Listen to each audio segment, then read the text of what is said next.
tardes, bienvenidos una nueva vez a los Viernes de Salud de 360 grados. Yo soy Nery Esteves y para mí es un honor, un privilegio que ustedes nos reciban en sus hogares y nos permitan ser parte de la familia.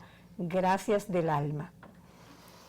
La atención médica a nuestros niños es la prioridad en nuestros hogares. Es nuestra mayor preocupación.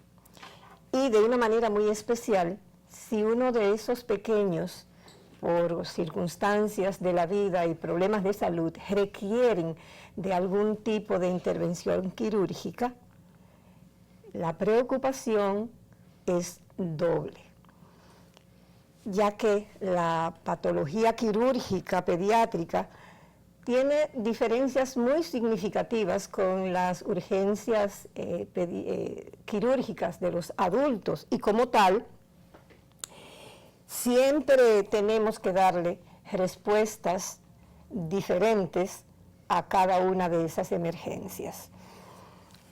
Siempre tenemos muchas interrogantes, muchos temores, mucha confusión sobre cómo tratar la operación de un niño. Para respondernos todas esas interrogantes, todas esas angustiosas preguntas que los padres se hacen, tenemos una persona que es un especialista en el área. Tenemos al doctor Juan Manuel Espinosa García, médico cirujano pediátrico, el cual tiene consultorio en el Centro Médico UCE y en el Instituto de Cirugía y Especialidades de la Avenida Bolívar. Él es especialista en esta situación que se nos puede presentar en cualquier momento. Gracias, doctor, bienvenido. Muchísimas gracias a ustedes, un privilegio, un honor estar con ustedes. Gracias de verdad por la invitación, estamos completamente a sus órdenes. Gracias, doctor. Pues no se vayan, que después de la pausa va el doctor Espinosa García a responder a nuestras preguntas y a las preguntas de nuestro público, que en definitiva es la parte más importante de este programa. Ustedes.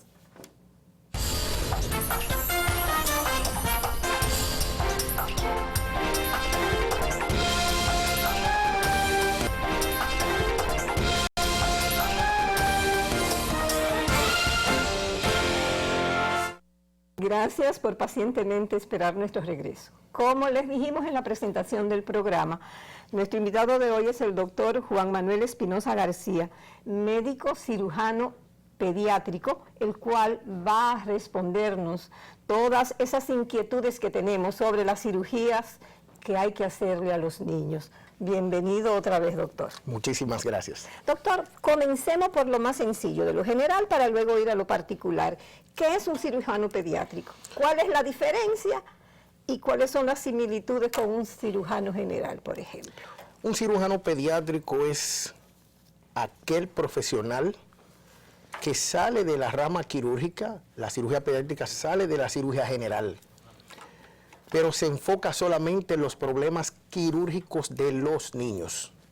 Antes del nacimiento de esta especialidad, antes de los años 1920 y tantos, que fue donde realmente se comenzó con el doctor William Ladd a hacer énfasis en la cirugía pediátrica con cirujanos formados como tal, ahí, antes de eso, el cirujano general era el que entendía y hacía las correcciones quirúrgicas en los niños.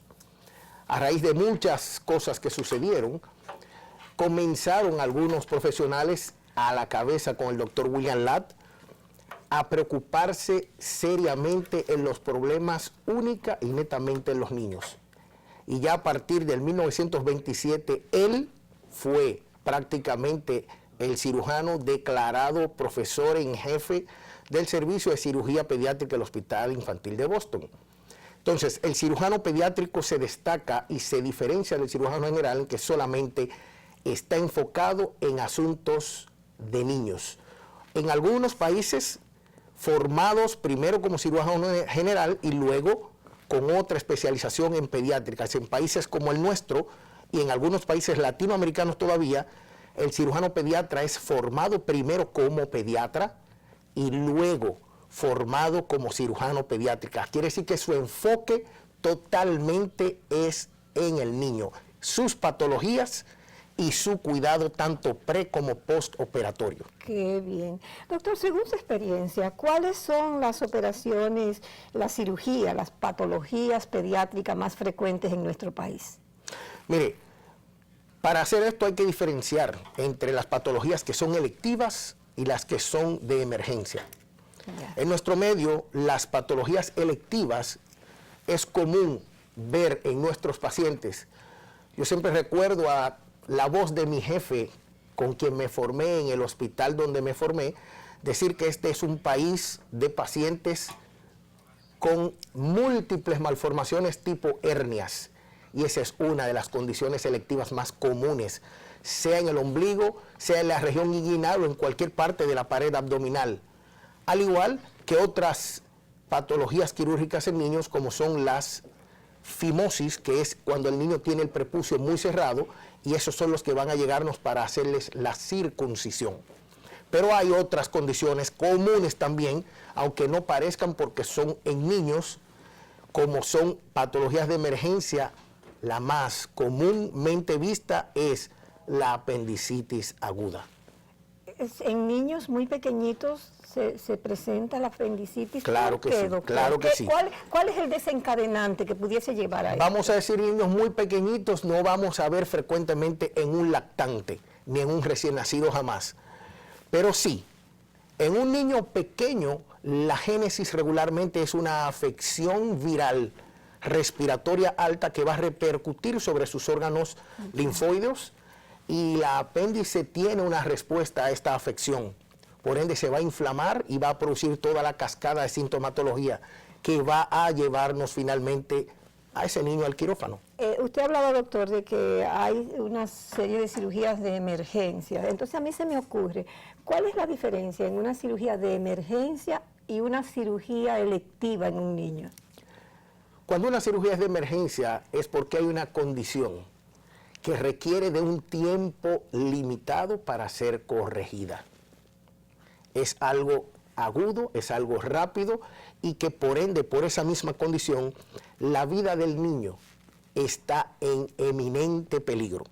Cuando usted tiene un paciente que tiene una condición, incluso que muchas veces nació con esa condición, usted diagnosticó a ese paciente, aunque ya su pediatra probablemente había diagnosticado la condición, pero si le llegó a usted y usted le diagnosticó, usted en una patología que ya ha visto la condición, el niño nació con ella, se ha desarrollado con ella, usted programa en fecha esa condición que usted va a reparar. Puede esperar.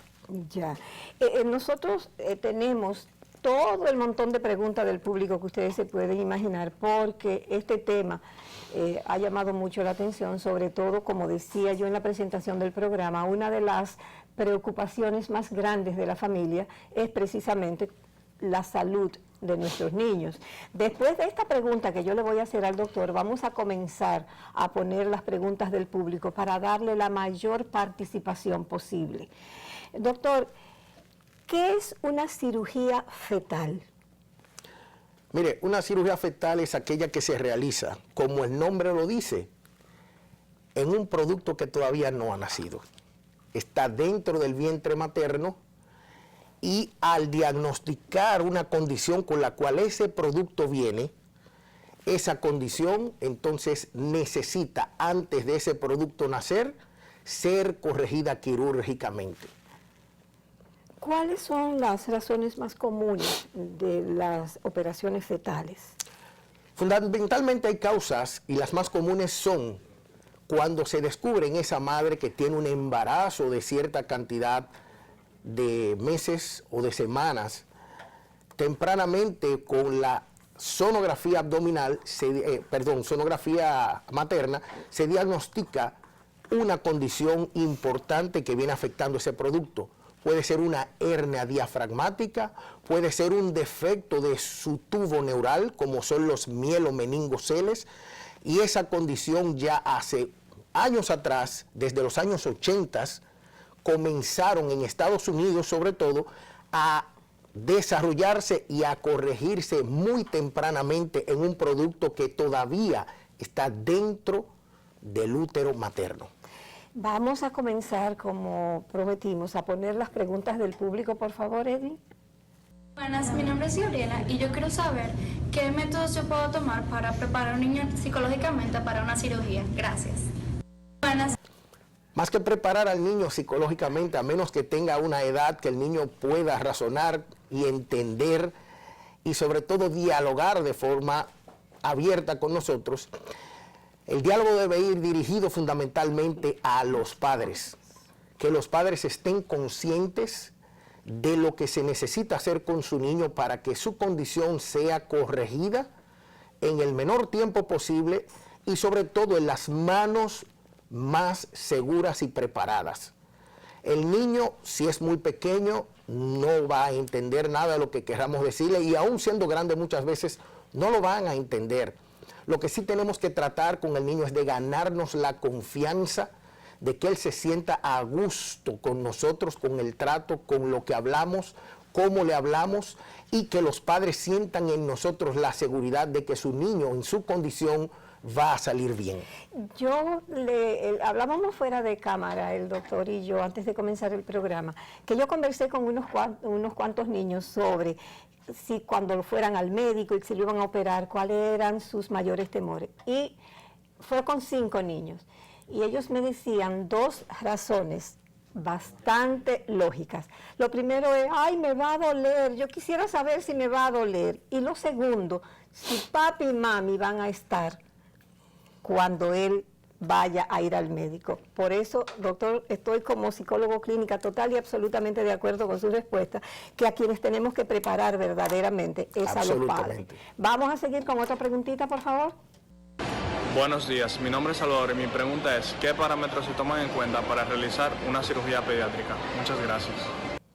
Los parámetros que se toman son fundamentalmente la condición que hace llegar al paciente a nuestras manos. Y como le explicaba doña Neris, hay condiciones que son electivas y hay condiciones que son de emergencia. Por ende, cuando una condición es una emergencia, no hay tiempo que perder. Está en peligro la vida del paciente. Las electivas son condiciones que podemos programar en tiempo, en espacio, como querramos, y el paciente puede esperar. Doctor, vamos a ir intercalando preguntas, como le dije, y yo dividí en 3, lo general, las cirugías fetales, y lo tercero, doctor, la anestesia. La anestesia es un tema que genera muchísima ansiedad por los riesgos que tiene. Háblenos de los efectos secundarios posibles de la anestesia en niños y cuáles son los riesgos, por favor.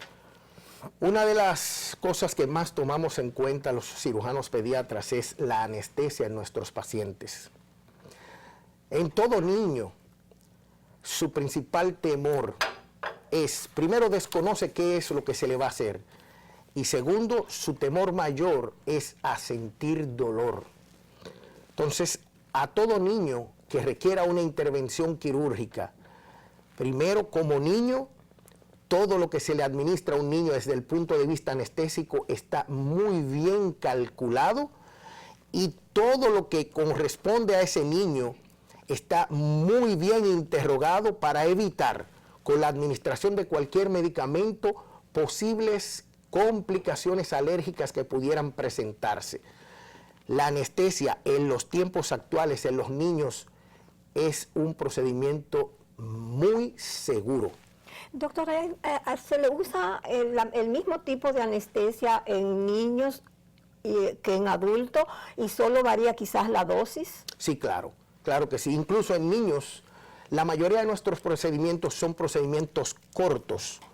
Por ende, la dosis anestésica en los niños también va a ser corta. Incluso vamos un poco más allá. La mayoría de nuestras cirugías en los niños tratamos de hacerla con una anestesia inhalatoria, ni siquiera intubamos el paciente. A la mayoría le aplicamos un anestésico inhalatorio o con una máscara laringea, un tiempo corto, y así evitamos también dar una anestesia muy prolongada al paciente que a largo plazo pudiera tener repercusiones. Vamos a seguir con las preguntitas de nuestro público, por favor. Me gustaría saber cuáles son los riesgos de la anestesia en los niños. Muy buena pregunta. Adelantamos. Desde el punto de vista anestésico, los riesgos, todos sabemos que la anestesia de por sí conlleva un riesgo. Afortunadamente, la anestesia se ha desarrollado tanto y los anestésicos se han desarrollado tanto que no es que no respetamos y no le tenemos miedo a los efectos adversos. Claro que sí, los respetamos. Pero hoy por hoy, gracias a Dios, nuestros procedimientos desde el punto de vista anestésico son muy seguros. Doctor, una de las cosas, incluso anoche yo vi una película que se desarrollaba sobre un caso real en Inglaterra, y era que demandaban a dos médicos porque no habían leído las notas, habían hecho qué sé yo cuántas cirugías y no habían leído las notas que las enfermeras habían escrito, y se equivocaron y le pusieron anestesia y la paciente había comido una hora antes. ¿Cómo debe de ser esta situación? Porque en un adulto usted puede controlar que duren X cantidad de horas sin comer. ¿Cómo se maneja el asunto del tiempo que el niño debe de estar absolutamente en ayunas y cuánto tiempo es? Todo paciente que va a ser sometido a un procedimiento quirúrgico, lo ideal es que debe tener un periodo de ayuno entre 6 a 8 horas.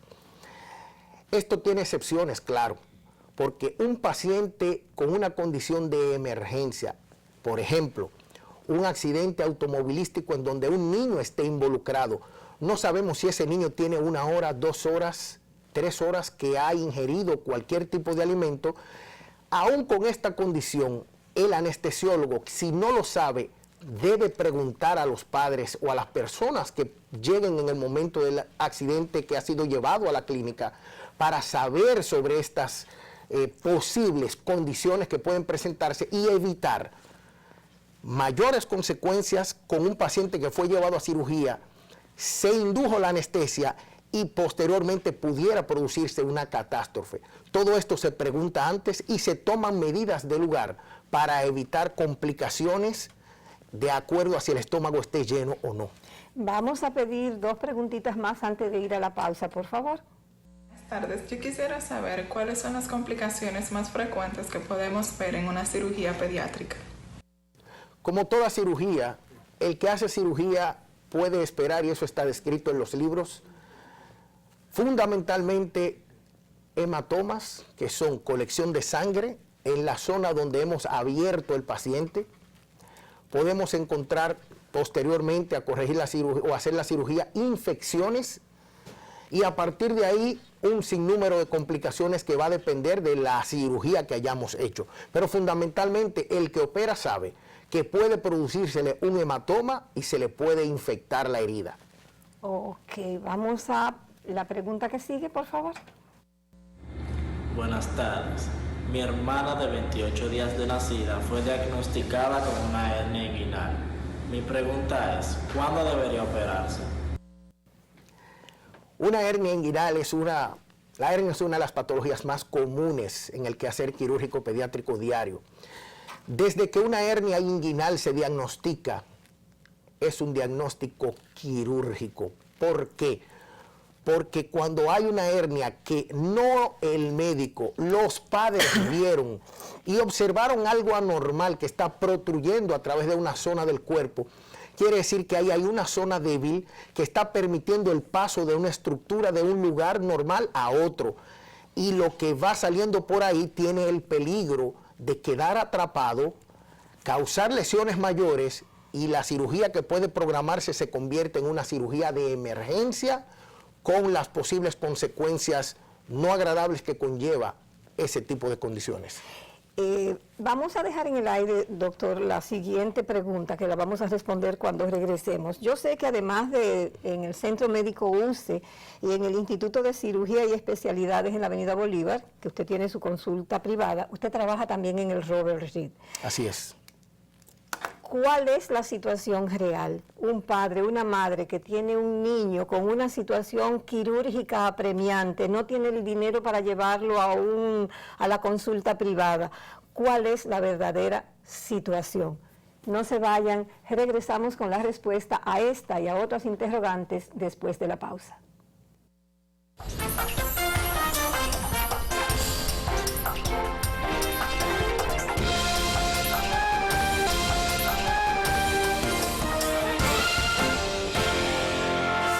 Gracias por esperarnos. Dejamos una pregunta en el aire al doctor Espinosa García. Doctor, la realidad. Una familia de escasos recursos económicos tiene un bebé que necesita una cirugía. ¿Cuál es la realidad?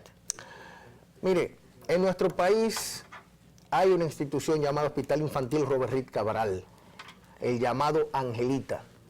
El hospital infantil cuenta con un servicio de cirugía pediátrica súper especializado, que ofrece todos los servicios que nuestros pacientes requieran. Todo el que requiera una cirugía puede asistir sin ningún tipo de temor al Hospital Infantil Robert Reed Cabral, que ahí se le atenderá sin ningún miramiento. Doctor, usted nos habló en la pausa y nos enseñó de un niño que había nacido sin ano y según nos explicó era algo muy complicado. Y usted dice que en el Robert Reed es el pan nuestro de cada día y que lo hacen de manera rutinaria y con los recursos. Así es. Recuerde que nuestro hospital es un hospital de referencia nacional, en donde quiera que puede nacer un producto, un niño que venga con una malformación, muy seguramente va a terminar llegando a nuestro hospital. Por eso es el hospital, el servicio de cirugía pediátrica que más condiciones congénitas, quirúrgicas recibe en nuestro país. Vamos a seguir con las preguntas del público, Edwin, por favor. Buenas tardes, mi nombre es María Fernanda Valles y quisiera saber qué protocolo se sigue para determinar si un niño puede ser sometido a anestesia. Gracias. El protocolo es el mismo para todo paciente. El paciente necesita una cirugía selectiva o de emergencia. Lo importante es indagar bien su historial clínico para someterlo a su procedimiento anestésico. Seguimos con las preguntas, por favor, del público. Buenas, quisiera saber cuáles son las principales complicaciones tras una cirugía pediátrica. Yo. Buenas, quisiera saber cuáles son las principales complicaciones tras una cirugía pediátrica. ¿Cuáles son las complicaciones de una cirugía pediátrica? Como toda cirugía, la complicación que todo cirujano puede esperar es o que se le pueda producir un hematoma tempranamente o en su defecto que en el transcurso de la evolución se pueda infectar esa herida. Vamos a seguir con otra pregunta, por favor. Buenas, me gustaría saber por qué debo llevar a mi hijo de ayuno a cirugía. ¿Por qué va a llevarlo? Si el paciente necesita algún tipo de cirugía, sea electiva o de emergencia, y su pediatra lo diagnosticó y refirió al cirujano pediatra, ese paciente indefectiblemente va a ser sometido tarde o temprano a un procedimiento quirúrgico. Doctor Espinosa, ¿cómo ha cambiado la cirugía fetal y pediátrica en los últimos años? Aunque es una especialización relativamente nueva, nace en los años 1980, la cirugía fetal ha venido a dar un giro terrible a la cirugía pediátrica. No es lo mismo hacer una intervención quirúrgica en un producto que está dentro todavía del vientre materno a un producto que ya ha nacido o que ya tiene días o meses y que va posteriormente a ser sometido a un procedimiento quirúrgico. Doctor, en República Dominicana, ¿existe la tecnología y el personal médico para hacer este tipo de cirugía fetal ahí dentro de la mamá? Todavía no tenemos un centro o un lugar específico donde se estén realizando cirugías fetales en nuestro país. La tecnología para hacer cirugía fetal es una tecnología muy especializada. Todavía, lamentablemente, no hemos llegado a ese punto en nuestro país. Vamos a seguir con las preguntas del público, por favor. Buenas tardes, doctor. Mi pregunta es la siguiente. ¿Cuáles son las causas más frecuentes que causan abdomen agudo inflamatorio en preescolares? Excelente pregunta. Cuando hay un abdomen agudo es porque hay algo que está produciendo cambios inflamatorios en una zona determinada. Y eso va a depender mucho de la edad del paciente. En etapa de niños muy temprano, llamamos lactantes, hay condiciones que vienen muy sutilmente con un cuadro gripal anterior y se produce inflamación en ciertas estructuras especializadas de su intestino y puede producir rápidamente una obstrucción intestinal porque su intestino se introdujo sobre sí mismo, lo que llamamos una invaginación intestinal. Eso conlleva que el niño sea llevado a cirugía y tenga que resolverse vía quirúrgica ese problema regularmente así, o en su defecto en niños más grandecitos, la apendicitis aguda, que en niños también puede estar precedida por un cuadro respiratorio previo alto, es la causa más común que causa abdomen agudo quirúrgico en nuestros niños. Volviendo otra vez a la cirugía fetal, a mí se me ocurre preguntarle, doctor, me nace la inquietud, ¿cómo vive la madre ese proceso? ¿Y existen riesgos para ellas, aunque sea el bebé el que tenga la malformación y haya que operarlo? Mire, por eso es una condición muy especializada, la cirugía fetal, porque todo lo que se vaya a realizar hay que hacerlo a través del vientre materno.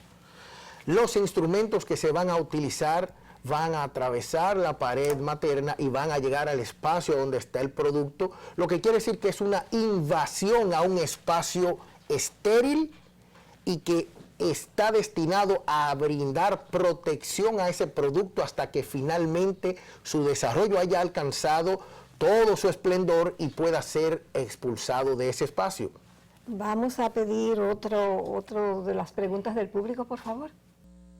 Buenas tardes, mi nombre es Mariel y mi pregunta es, ¿cuál procedimiento quirúrgico es más frecuente en lactantes? Gracias.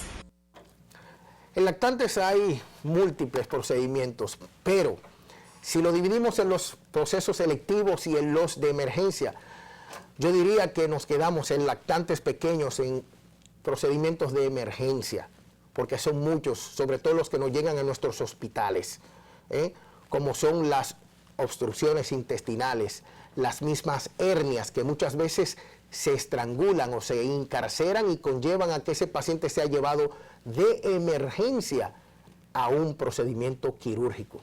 Excelente, el público está hoy luciéndose con las preguntas. Por favor, seguimos. Buenas tardes, mi nombre es Oliver Rodríguez y mi pregunta es, ¿por qué se considera de emergencia un paciente de pediatra una cirugía a caso de una fractura de hueso?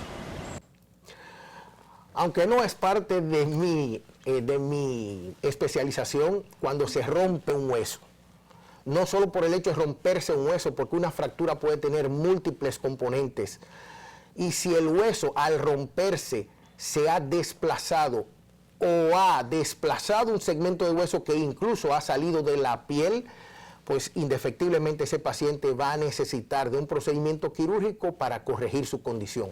Continuamos, por favor.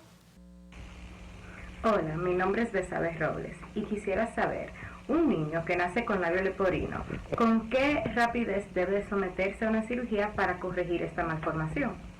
Será increíble, doctor, pero esa pregunta se repitió como 5 o 6 veces. Sí, es algo común en nuestro medio, lo vemos muy frecuentemente, es algo que no es parte de nuestra especialidad, porque ahí entran entonces lo que son cirujanos bucomaxilofaciales y cirujanos estéticos o plásticos. Para hacer esta corrección preferiblemente se espera un desarrollo hasta el año de edad en este paciente donde sus estructuras tengan la suficiente fortaleza para permitir una corrección adecuada sin necesidad de probablemente volver a otro procedimiento. Ya nos queda 1 minuto y medio. Al terminar del doctor darnos sus recomendaciones, porque para nosotros la mejor medicina es la medicina preventiva, y la verdad, doctor, que hemos aprendido un montón. Siempre se aprende. Bueno, vamos a ver cómo una próxima vez vamos a repetir para que todo lo que se nos ha quedado lo hagamos. Busquen lápiz y papel porque le vamos a dar los teléfonos donde ustedes pueden localizar al doctor Juan Manuel Espinosa García. Doctor, sus recomendaciones a los padres. No hay mejor ente facilitador de un diagnóstico adecuado que la madre. Todo niño que está siendo cuidado por su madre, esa va a ser la primera persona que va a notar algo fuera de lo normal o extraño en su hijo. Por ende, la madre va a confiar plenamente en su pediatra. Madres, cualquier anomalía que usted perciba en su hijo, no dude en contactar o llevar su niño al pediatra. Si es necesario, el pediatra va a ser el referente número 1 a unas manos especializadas para corregir esa condición en su hijo. Doctor, usted no sabe cuánto le agradecemos su comparecencia y toda esta información que nos ha dado. A ustedes, por favor, el doctor Juan Manuel Espinosa en el Centro Médico UCE, 809-549-4490, y en el Instituto de Cirugía y Especialidades, 809-221-3219. Muchísimas gracias, doctor. Y a ustedes, gracias por habernos recibido en sus hogares y, como siempre, nuestra invitación para que todos los viernes estén con nosotros en Viernes de Salud y en 360 grados de lunes a viernes. Gracias.